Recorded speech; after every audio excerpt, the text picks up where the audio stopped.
Olá pessoal, eu sou o professor Eric e trago para vocês hoje o último vídeo da série resolvendo o PASSE UFMS 2022, dessa vez com a segunda etapa do triênio 2021-2023, etapa essa realizada então pelos alunos que concluíram o segundo ano do ensino médio em 2022.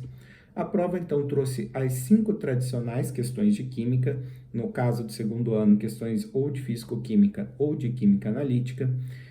Nós tivemos uma prova bastante direta, né? Você tem o conteúdo, aplica o conteúdo na questão e fechou, tá? Não exigiu nenhum tipo de interpretação de texto, alguma interpretação mais avançada sobre a situação dada, né? Bem ao estilo o FMS de se cobrar nos vestibulares.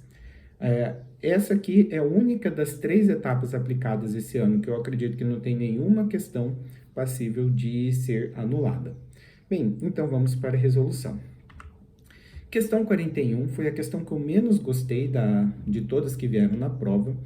Vou comentar com vocês qual que é o problema que eu considero dessa questão durante a resolução, mas é uma questão que ela fala que Robert Boyle foi um dos primeiros cientistas a trabalhar com iniciadores ácido-base.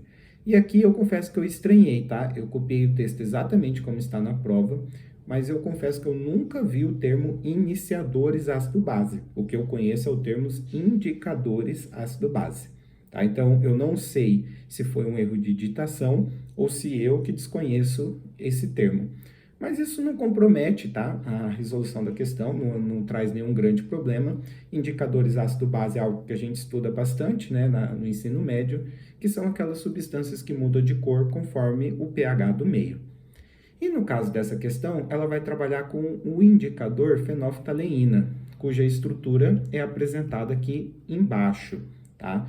E aqui tem um pequeno problema nessa questão, que é o seguinte: a fenolftaleína é um composto orgânico, então ele traz na fórmula estrutural simplificada, que é a fórmula de bastão, que teoricamente, né, não faz parte do conteúdo do segundo ano, tá? Então, um aluno aí que só estudou os conteúdos do PASSE talvez não saiba o que significa essa estrutura aqui. Mas isso não compromete a resolução da questão, porque o foco da questão está nessas setinhas que indicam equilíbrio químico, tá? Então, mesmo sem saber o que significa essa estrutura, é possível se resolver essa questão. Então, ele pede para a gente assinalar a afirmativa correta. Então, vamos discutir algumas coisas aqui, ó. Aqui nós temos um equilíbrio químico, tá? E ele trouxe uma setinha indicando para a gente que o equilíbrio ele vai ser deslocado, tá? No caso aqui, caso você adicione H+, ou seja, caso você adicione um ácido, o equilíbrio ele vai ser deslocado para a esquerda, para o lado do A. E caso você adicione uma base, um OH-, tá? Aqui no caso ele colocou menos OH, tá? Porque a carga de negativo fica no O, tá? Uma notação um pouco diferente, mas que também pode ser considerada. Caso você adicione, então, uma base, um OH-, o equilíbrio vai se deslocar para a direita, para o lado do B. Tá? Então, é isso aqui, essa interpretação que a gente tem que fazer na questão. Com isso, vamos ver as alternativas. Na alternativa A, ele diz que na estrutura A, o pH do meio é maior que 7. Pessoal, olha só, a estrutura A, ela acontece quando você adiciona um ácido. E quando você adiciona um ácido, você diminui o pH, tá? E no caso de ácido, você vai ter que ter um pH menor que 7. Então, ele começa falando que teria que ser maior que 7. Errado, tá? Então, vamos descartar aqui a alternativa A. Na alternativa B, ele fala: na estrutura B, o pH do meio é neutro, portanto, a solução é incolor. Olha só, pessoal, no caso do B, você tem que adicionar uma base, e quando você adiciona uma base, o meio vai ficar básico, né? Então, não dá para considerar que o pH seja neutro, tá? Então, aqui a gente vai considerar como errada. Na alternativa C, ele fala: as duas estruturas não sofrem alteração significativa de cor frente ao pH ácido-base. Bem, a gente viu que muda as estruturas, né, conforme o pH, se for ácido ou se for básico, e se ela não sofresse alteração de cor, não serviria como indicador, porque a ideia de um indicador ácido-base é justamente substâncias que mudam de cor conforme o pH do meio, tá? Então, com isso, iremos descartar a alternativa C. Vamos para a alternativa D. Na estrutura B é caracterizada de pH maior que 7. Tá certo, né? Você adiciona uma base, um meio básico é um meio com pH maior que 7, logo iremos para a estrutura B. E aí ele continua. Por isso, a solução adquire coloração rosa. E aqui tem o que eu considero um outro problema da questão, que é o seguinte. A fenolftaleína é um indicador bastante comum, talvez o indicador mais usado aí pelos cientistas, e por conta de ser um indicador mais comum, de cabeça eu sei dizer para vocês que a fenolftaleína é incolor e meio ácido e rosa e meio básico, tá? O problema é que isso é um conhecimento decoreba, tá? Para um químico, acho que pela vivência com o indicador ácido base, é fácil você lembrar que é incolor e meio ácido e rosa e meio básico. Para um estudante de química, por mais que a fenolftaleína seja comum, eu acho que decorar qual é a cor da fenolftaleína e de outros indicadores, eu acho em termos pedagógicos uma perda de tempo, tá? Então, de fato, a fenolftaleína é rosa e meio básico, o que leva a gente a marcar a alternativa D, tá? Então, o que acontece nessa questão? Ela não tem nenhum problema que a torna passível de anulação, tá? Ela está correta conceitualmente, mas eu acho que pedagogicamente ela cobrou um conhecimento decoreba, que é o tipo de conhecimento que eu acho que não é o mais importante. O mais importante, ao meu ver, não é decorar a cor, e sim saber como funciona o indicador. E aí a questão ela poderia trazer, né, uma pista de como funciona esse indicador, beleza? Só para a gente fechar aqui, vamos dar uma olhada na alternativa E. Ele fala para a gente que a estrutura A é característica de pH menor que 7, até aqui tá certo, tá? Você adiciona um ácido, o pH fica menor que 7 e desloca para o lado do A, tornando a solução amarela. E aí que vem a questão da cor. A fenolftaleína, em meio ácido, ela é incolor e não amarela, tá? E o único motivo da alternativa E estar errada é a cor, né? Ou seja, uma questão decoreba. Questão 42, uma questão aí bem padrão sobre o deslocamento de equilíbrio. Ele traz para a gente o equilíbrio químico aqui de formação de síntese da amônia, e ele quer saber o que a gente pode fazer para aumentar a concentração de amônia. Pessoal, como ele quer aumentar a concentração de amônia, a gente observa que a amônia está no lado direito, ele quer que a gente desloque esse equilíbrio para a direita. Então, eu vou procurar dentre as alternativas qual delas deslocaria o equilíbrio para a direita. Bem, vamos começar aqui. Aumento da concentração de nitrogênio. Então, a gente adicionaria mais nitrogênio. Quando a gente adiciona uma substância, ela passa a ficar em excesso e o equilíbrio vai consumir, deslocando para o lado oposto. Como o nitrogênio está do lado esquerdo, vai deslocar o equilíbrio para a direita. Então, aqui a gente já achou a alternativa A. Vamos dar uma olhada por que as demais alternativas estão erradas. No item B, ele fala sobre a diminuição na concentração de hidrogênio. Então, olha só, a gente diminui a concentração de H2, a diminuição da concentração faz com que a substância fique em falta e o equilíbrio, então, vai tentar formar essa substância, vai deslocar para a esquerda. Não é o nosso objetivo, então a alternativa B está errada. Bem, na alternativa C, ele fala do aumento da temperatura. Pessoal, aumento da temperatura favorece o sentido que absorve calor, o sentido endotérmico. E aí, como a gente pode observar, o sentido endotérmico está para a esquerda, que não é o nosso objetivo. No item D, ele fala sobre o acréscimo de um catalisador. O catalisador, ele faz com que o equilíbrio seja atingido mais rápido, só que ele não favorece nenhum dos sentidos, nem o lado esquerdo, nem o lado direito. Como o meu objetivo era favorecer o lado direito, o catalisador não vai resolver o nosso problema. E por fim, a gente tem a diminuição da pressão sobre o sistema. Diminuir pressão vai favorecer o sentido que tenha mais moléculas gasosas, porque quanto mais moléculas gasosas, maior a pressão, tá? Então, o equilíbrio ele vai fazer um movimento no sentido oposto à interferência que ele sofreu, né? Se ele sofreu uma diminuição de pressão, ele vai tentar aumentar a pressão, deslocando-se para o lado com mais moléculas gasosas. E olha só, no lado esquerdo nós temos um nitrogênio e 3 hidrogênio, nós temos 4 moléculas gasosas. E no lado direito nós temos 2, tá?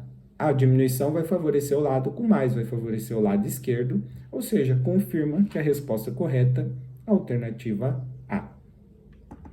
Questão 43, uma questão sobre lei de Hess. Novamente, uma questão bastante padrão, né? Você, sabendo fazer lei de Hess, você simplesmente aplica na questão. Ela traz como contexto aí uma reação feita pelo besouro bombardeiro, quando ele quer espantar algum predador, né? Na qual ele mistura hidroquinona com peróxido de hidrogênio, a água oxigenada, e algumas enzimas, né? Que vai produzir uma reação exotérmica, né? Provavelmente vai produzir algum material aí que ele vai usar para espantar o predador. Então, ele traz para a gente qual é a reação, que é essa aqui, e ele quer que a gente calcule o calor envolvido nessa reação, sendo que ele traz aqui para a gente 3 outras reações cujo ΔH eu conheço. E aí, basicamente, se eu tenho uma reação que eu não sei o ΔH com outras que eu sei, eu vou aplicar a lei de Hess, certo? Então, como eu preciso de espaço aqui para fazer a lei de Hess, né? Vou trazer um slide em branco e vamos começar a resolução. Primeira coisa que eu vou procurar é essa substância aqui, ó, C6H4OH entre parênteses 2. Essa substância que está presente aqui, ó, na primeira equação. E olha só, eu quero que esse C6H4OH2 esteja antes da seta e na primeira equação ele está antes da seta. Eu também quero uma só molécula dessa, eu tenho uma única molécula, ou seja, a primeira equação ela já está exatamente do jeito que eu queria essa substância. Então, eu vou simplesmente copiar a primeira equação. Como eu simplesmente copiei, o ΔH não vai sofrer nenhum tipo de alteração. Ele vai manter-se como 177. Aqui eu vou colocar só quilojoules, porque a gente já não está mais preocupado com a quantidade em mol. Bem, continuando aqui, a próxima substância que eu preciso é a água oxigenada. A água oxigenada, H2O2, eu vou encontrar na segunda equação com uma pequena diferença. Eu gostaria que a água oxigenada fosse um reagente, estivesse antes da seta. Na segunda equação, ela é um produto, está depois da seta. Então, eu vou ter que pegar essa segunda equação e vou ter que invertê-la, copiar o contrário, tá? E lembre-se, quando a gente inverte a equação, a gente acaba mudando o sinal do ΔH. Era mais 95, vai virar menos 95 kJ. E para fechar, olha só, aqui a gente tem alguns probleminhas. Por exemplo, C6H4O2 é uma substância que já apareceu na primeira equação e a gente já mexeu na primeira equação, então não vamos mexer de novo. E outra coisa que tem aqui, que é do meu interesse, é o H2O. H2O, nós temos dois H2O nos produtos, e H2O aparece tanto na segunda quanto na terceira equação, né? O que dificulta um pouquinho as coisas. Mas o que eu vou pensar aqui para conseguir terminar esse exercício? Eu vou lembrar que para fazer uma lei de Hess, normalmente a gente tem que usar todas as equações. Eu ainda não usei a terceira. E olha só, tem algumas coisas que aparecem aqui, como por exemplo o H2 e o meio O2, que não aparecem na minha equação alvo. Eu vou precisar fazer com que de alguma maneira esse H2 e esse O2 sumam. E aí provavelmente para resolver isso aqui, eu vou ter que usar então a nossa terceira equação. E olha só, ela tem o meio O2 e o H2 que eu quero que eu suma. E para eles sumirem, eu vou precisar colocá-los antes da seta, para eu poder cortar, né? Então, eu vou inverter a terceira equação, tá? Vou colocar o que está depois da seta antes e o que está antes da seta depois. E vocês vão perceber que ao fazer isso, eu também vou resolver aquele problema da água ali. Lembrando, quando a gente inverte uma equação, a gente muda o sinal do ΔH. E agora eu vou conferir se ao fazer essas alterações, eu chego na equação que é o meu objetivo. Primeira coisa, a gente pode cortar o que nós temos repetido antes e depois da seta, que é, por exemplo, o caso do meio O2 aqui antes da seta, com meio O2 depois. Posso cortar o H2 antes da seta com H2 depois. E só, né? Observa que eu tenho água repetida, mas elas estão do mesmo lado, então não pode cortar. Agora eu vou simplesmente ver o que sobrou, né? Então, antes da seta, nós temos esse C6H4OH entre parênteses 2, e eu também tenho antes da seta H2O2, a água oxigenada. Depois da seta, eu vou ter, então, o C6H4O2. E olha só, nós temos uma água pela segunda equação e outra água pela terceira, né? Uma água mais outra água vai dar duas águas. E aí vocês percebam que eu acabei montando certinho a equação que era meu objetivo aqui, ó.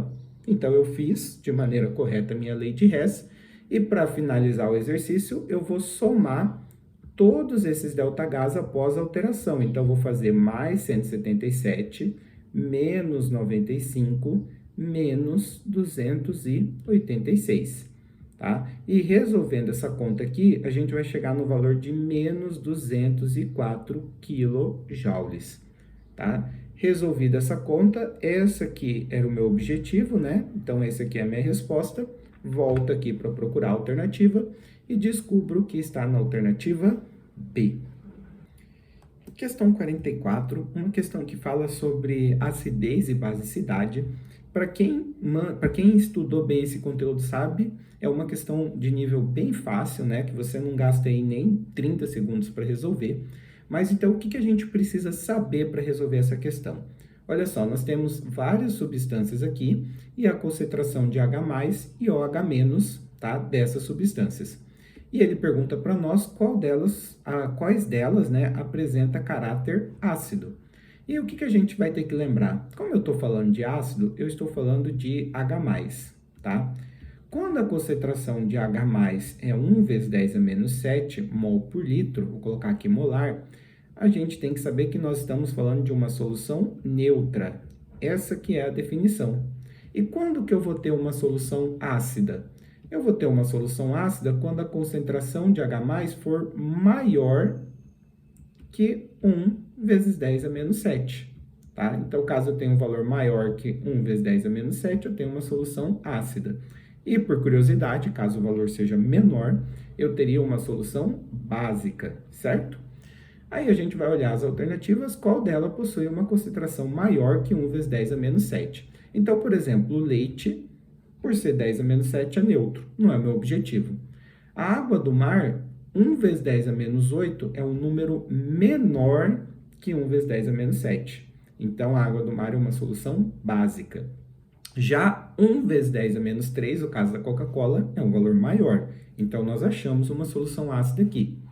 O café preparado também tem um valor maior, 1 vezes 10 a menos 5. A lágrima tem exatamente 1 vezes 10 a menos 7, ou seja, uma solução neutra, enquanto a água de lavadeira tem um valor menor, tá? 1 vezes 10 a menos 12 é menor que 1 vezes 10 a menos 7. Com isso, nós fechamos na alternativa C. Questão 45. Uma questão que traz aí para a gente como contexto o uso de ácido fosfórico em refrigerante, tá? Do tipo cola, porque ele, junto com ácido carbônico, vai, além de gerar as bolhas, que é o gás do refrigerante, vai fazer aquela sensação de cócegas na língua, que dá o prazer de quando você bebe um refrigerante desse tipo, tá? Mas esse texto aqui é só uma introdução, ele vai trazer alguns números aqui para a gente fazer cálculo. Como eu preciso de espaço para fazer cálculo, eu vou apagar essa introdução, que não faz diferença na resolução do exercício, e vamos ver o que ele quer aqui, ó. Considera-se que o limite máximo de ingestão diária aceitável, o IDA, de ácido fosfórico aditivo em alimentos, é de 5 miligramas por quilograma de peso corporal. Ok. Sabendo-se que um certo refrigerante contém ácido fosfórico na concentração 6 vezes 10 a menos 4 gramas por litro, e que uma pessoa que beber 1 litro dele em um dia estará ingerindo que quantidade de ácido fosfórico? Perceba que eu destaquei só duas informações aqui. Por que eu ignorei? Vou até colocar de outra cor aqui, ó. Por que eu ignorei essa informação aqui, ó, dos 5 miligramas por quilograma? Porque ele não perguntou nada a respeito de como esse ácido fosfórico vai se distribuir pelo corpo da pessoa, ele não deu a massa da pessoa, ele não perguntou nada disso. Ele deu qual é a quantidade de ácido fosfórico presente no refrigerante, o volume de refrigerante, e ele quer saber a quantidade de ácido, tá? Então, ele me deu essa informação aqui que eu destaquei em azul, ela serve só para tentar confundir o aluno, tá? Se vocês perceberem aqui, em termos de resposta, ele deu para a gente alternativas em várias unidades de medida, em mol, né, em grama, miligrama, né, que são massa, ou ele deu até uma alternativa em termos de concentração, grama por quilograma, tá? Mas essa alternativa de concentração faria sentido se eu estivesse perguntando qual seria a concentração de ácido fosfórico na pessoa depois de ingerir o refrigerante. Não foi essa a pergunta. Então, essa alternativa E aqui, ó, eu não vou nem precisar me preocupar com ela. Então, vamos lá. Qual que vai ser a quantidade de ácido fosfórico? Ele deu para a gente a concentração, gramas por ml. É uma concentração que está relacionando massa com volume. E qual que é a relação dessa concentração? Nós temos 6 vezes 10 a menos 4 gramas toda vez que nós ingerirmos 1 ml, tá? Por gramas por ml, gramas a cada um. Só que nesse caso a pessoa não vai ingerir 1 litro, e a gente sabe que 1 litro corresponde a 1000 ml. E para facilitar a nossa conta, a gente sabe que 1000 corresponde a 1 vezes 10 a terceira ml, tá? Então, eu quero saber se a pessoa ingerir 1 vezes 10 a terceira ml, tá? Qual é a massa de refrigerante que essa pessoa vai estar ingerindo? Então, eu vou fazer aqui a nossa multiplicação cruzada, tá? Essa conta aqui, ela tá bem fácil de ser feita. 1 vezes x, 6 vezes 10 a menos 4, vezes 1 vezes 10 a terceira. 1 vezes x é x, né? 6 vezes 1 é 6, e 10 a menos 4 com 10 a terceira, somos expoentes, vai dar 10 a menos 1. Presta atenção numa coisa, ó. A massa que nós estávamos calculando está em grama, logo a nossa resposta vai estar em grama. Então, cuidado para não marcar a alternativa C, porque o número está batendo com o cálculo que a gente fez, mas a unidade de medida não, tá? Assim como na alternativa B, ó, a unidade de medida está batendo, mas o número 10 a menos 3 com 10 a menos 1, não, tá? Então, a gente já sabe que não é nem a B, nem a C. Também não vai ser a D, tá? Porque caso eu quisesse converter para miligramas, eu iria só multiplicar por 10 a terceiro, que não alteraria esse 6, né? Então, não pode ser a alternativa D. Restou para a gente a alternativa A, só que a alternativa A está em mol. Vamos confirmar se de fato é a alternativa A? Bem, eu sei a massa e eu quero descobrir quantos mols. Eu vou ter que fazer uma regra de 3 que faça uma relação massa-mol. Foi fornecido para a gente essa informação aqui, né? A massa molar, que diz para a gente que a cada 98 gramas de ácido fosfórico, nós temos 1 mol, certo? E pelo nosso cálculo, nós temos, eu vou converter aqui, ó, 6 vezes 10 a menos 1 é 0,6 gramas. Eu não sei quantos mols isso corresponde. Então, agora a gente vai resolver essa conta, né? Agora a continha está meio chata de ser feita na mão, nós vamos ter 98 vezes x igual a 0,6 vezes 1, e para finalizar o exercício, nós faríamos 0,6 dividido por 98, que vai dar 0,006 e vários números depois, tá? Mol. Pessoal, 0,006 mols, tá? Deixa eu tirar aqui de cima de mim, nada mais é do que 6 vezes 10 elevado a menos 3, né? Porque eu vou precisar andar 3 casas aqui com a vírgula para que a vírgula fique depois do 6. Então, 6 vezes 10 a menos 3 mols confirma que a gente chegou na resposta alternativa A. Com isso, fechamos a resolução da nossa prova. Se você curtiu, lembra de curtir no vídeo, lembra de se inscrever no canal, de compartilhar com seus amigos que estão estudando, e até a próxima.